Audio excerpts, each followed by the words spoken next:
Hello and welcome to the European Respiratory Journal podcast. My name is James Chalmers and I'm the chief editor of the European Respiratory Journal.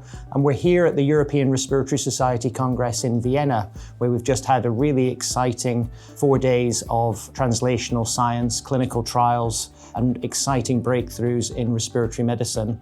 And so for this month's podcast of the European Respiratory Journal, we're going to be looking at the highlights of the Congress and also celebrating the ERJ New England Journal of Medicine joint session, where a number of really exciting clinical trials were presented.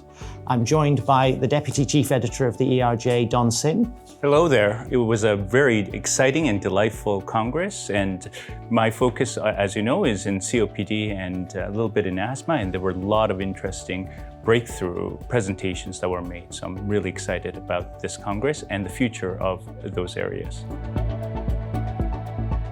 So we're joined today by two experts and fantastic scientists who presented their work during the ERJ New England Journal session. And I'm going to start with Professor Marc Humbert, former chief editor of this journal, who in fact developed this podcast concept. So he's no stranger to this format. Marc, tell us about your Congress highlights. Yeah, thank you very much, James and Don. It's very nice to be with you today. So this year, the ERS was truly important in the field of pulmonary vascular medicine and pulmonary hypertension. It was first the opportunity to disseminate widely the proceedings of the World Symposium on Pulmonary Hypertension, which have been published open access in the ERJ at the end of August. There were also symposia on the key take-home messages of the symposium, which was endorsed by the ERS. In addition, translational aspects of better understanding of the role of the transforming growth factor beta superfamily and the activins and BMPs allowed insightful discussions on the recent development of a fourth pathway to treat pulmonary arterial hypertension by activin signaling inhibitors. Emerging therapies targeting the PDGF pathway were discussed with phase 2 data discussion. Last, there were several important clinical reports from registries supporting better understanding of the many phenotypes of pulmonary hypertension. Related to these registries, biobanking allowed proteomic and genetic analysis supporting the key role of growth factors in the inflammatory pathway in pulmonary hypertension. Yeah, thank you, Marc. So it's been a really exciting Congress for pulmonary vascular disease. And as you mentioned, the activin signaling inhibitors have really made a splash. And we're delighted that the ERJ published a number of the early studies and later studies about those mechanisms. So we're seeing also further developments in therapeutics for pulmonary hypertension. And you presented one, the Insignia study, during the ERJ New England session. Tell us about the Insignia study. It was interesting. Insignia is a phase 2-3 seamless randomized controlled trial which tests MK5475. So what is MK5475? It is a novel inhaled guanylate cyclase stimulator which is administered by dry powder inhaler. So it is not a new class of drug. It is an inhaled formulation of guanylate cyclase stimulator which target the nitric oxide pathway. So there are two important things to state about this possibility. The first one is that traditionally there was an important article published in the ERJ 10 years ago indicating that guanylate cyclase stimulator and PDE5 inhibitors could not be combined because of the risk of hypotension, but they could not be combined systemically. But when you inhale guanylate cyclase stimulator, it's very likely that you can magnify the targeting of the nitric oxide pathway by combining the two. So that was the first important thing. The second important thing is that we wanted to develop a phase 2 randomized controlled trial to show whether we could find the right dose for future phase 3 and maybe expand that to other fields of pulmonary hypertension, because there are many real orphan subgroups of pulmonary hypertension, and maybe the inhalation of drugs could be wise in patients with comorbid lung diseases. This was a seamless phase 2, phase 3 trial. I always think of these as like I know you're a rugby fan, Marc. It's the semi-final and the job is to get to the final. So tell us the results. Did they get to the final?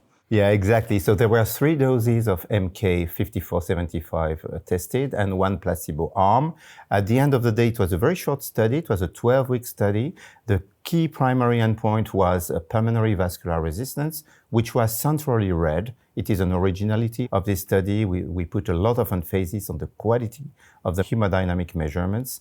And the results were that the MK-5475 treatment could reduce pulmonary vascular resistance by around 18%. And this was mostly driven by mean pulmonary artery pressure reduction.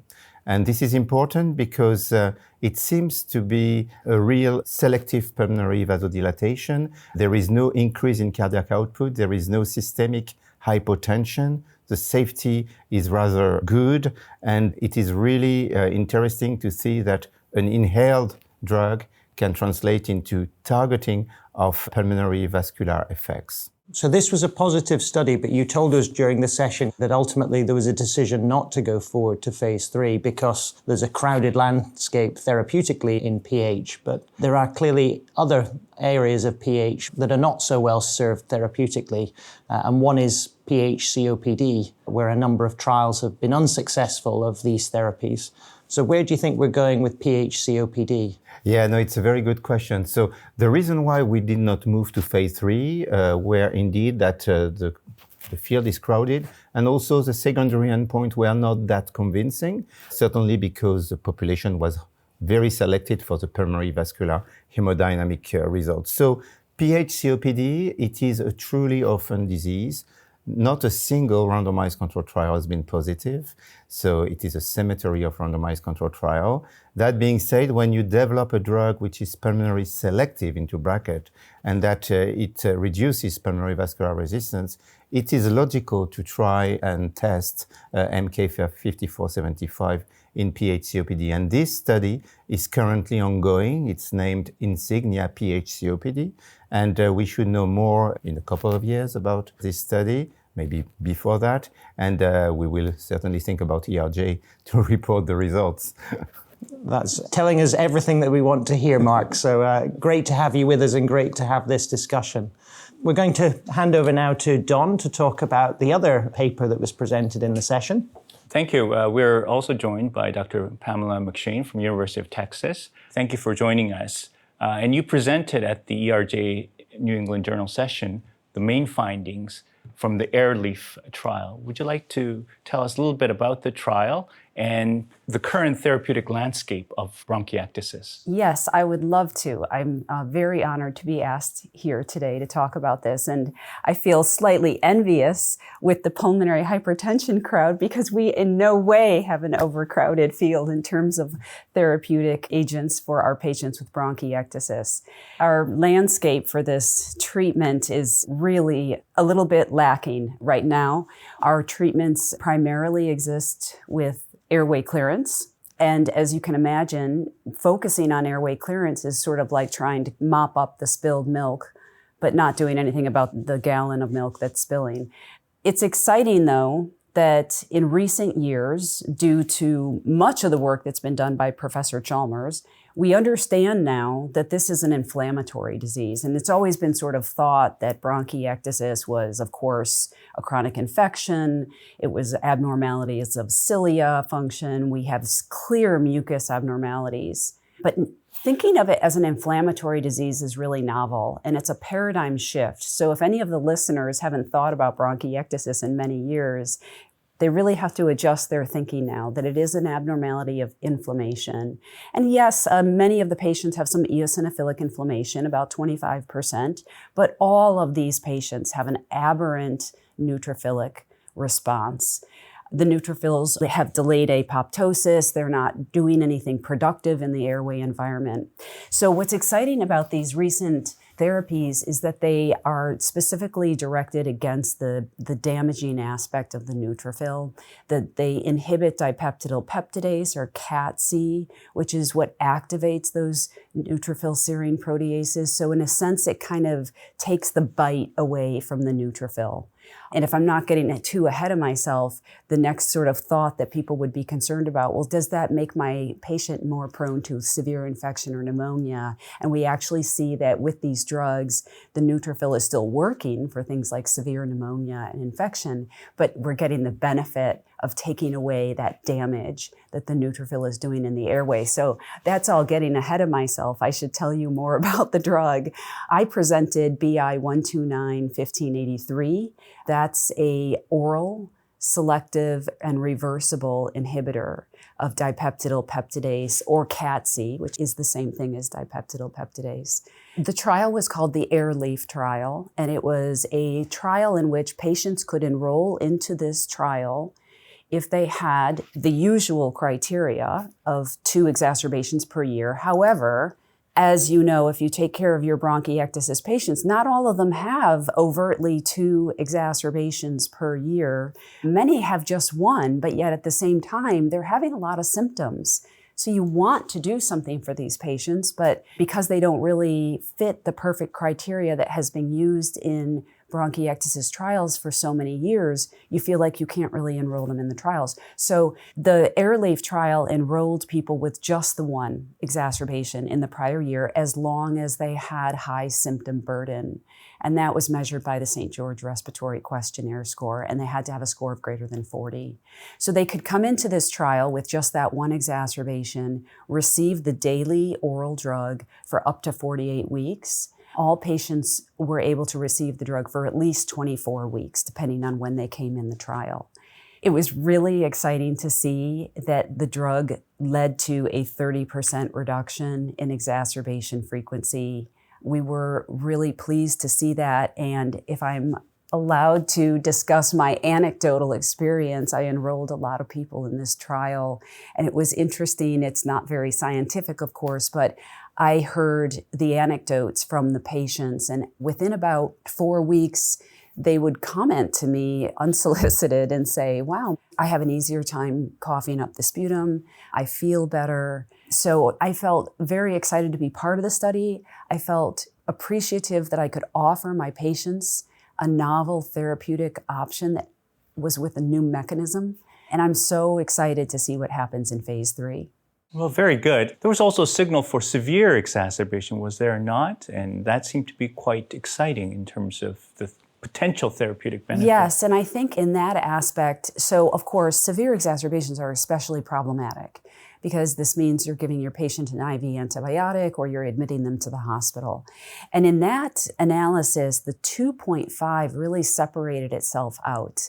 Now, this was a 2-to-1-to-1-to-2 randomization, so the numbers were balanced slightly differently for each of the drug doses. So we'll really be eager to see what happens in the larger trial with the severe exacerbation. But I think another really provocative outcome of that trial was that the lung function results. So as you know, our healthy lungs lose about 30 mLs per year in FEV1. And so far in the bronchiectasis studies, it seems like the bronchiectasis patients are losing about 60 mLs per year. So much more maybe along the lines of a COPD patient. In the patients treated with 2.5 milligrams of BI 129-1583, it looked like the FEV1 stabilized or even moved up a little bit. There was about a mean of 30-ish mLs per year in the 1 year. And that is incredibly cool, because could it be that we could prevent progression of bronchiectasis and airway decline in lung function with this type of drug? I mean, that is really exciting. For biologists, modulating neutrophils freak them out because of concern of infection. Were there any safety signals that you saw with any of the dosing of the BI compound? Happily, the side effect profile was very well balanced between all dosing arms and the placebo, especially with regard to severe pneumonias and hospitalizations and other like non-severe infections. One of the things that, of course, is important to think about with these dipeptidyl peptidase inhibition is that we have to think about Papillon-Lefèvre, which is an American accent for that disease. This is an autosomal recessive condition. Affected individuals don't have dipeptidyl peptidase. And those individuals, they have hyperkeratosis of the hands and the feet. They get gingivitis and periodontitis. So it was very important for us to look at that outcome specifically. In the 5 milligram group, the patients who received 5 milligrams had a little bit higher event of hyperkeratosis. All of them were essentially very mild. So this really was no safety concerns. And in fact, as we move forward into phase 3, the dental visits have been removed. And we think it's safe enough that we don't need to analyze the dental exams in the phase 3 trial. So what's next for Airleaf and other therapeutic compounds in this class of medications? Such an important question because we understand that this is a much more complex, interactive pathophysiology, and it's not just about treating the chronic infection. And in fact, although we certainly can't ignore treating the chronic infection, there is so much going on there. So of course, it's the inflammation, and I think there will be in the future more intricate avenues for addressing the inflammation, but certainly we know that the mucus is just completely not normal, and the mucin content of our patients is really high. It would be nice to address the mucin specifically. In addition, while acknowledging that antibiotics are not the panacea, there are new ways to attack the infection. Antibodies against Pseudomonas, phage therapy. And I think now what's really exciting, for example, with the work from Professor Sanjay Kotramal from Singapore, is that we understand it's more of a relationship between these organisms, not just trying to get one to leave. So I'm so excited about this field, and I'm especially excited to see some of the science that's going to come out of Amelia Schumark and Professor Chalmers' labs in the near years to come. Well, this is an exciting time for patients with pulmonary hypertension and bronchiectasis. And as I said, we didn't cover it in this podcast, but a lot of interesting and important therapeutics coming out for COPD and asthma.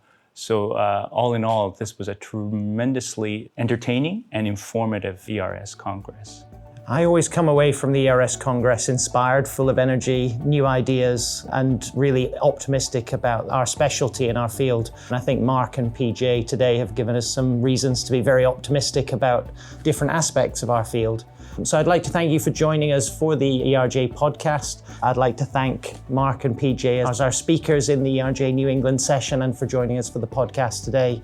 Join us next month for more exciting data, more exciting clinical trials, and more exciting discussions about respiratory medicine on the ERJ podcast.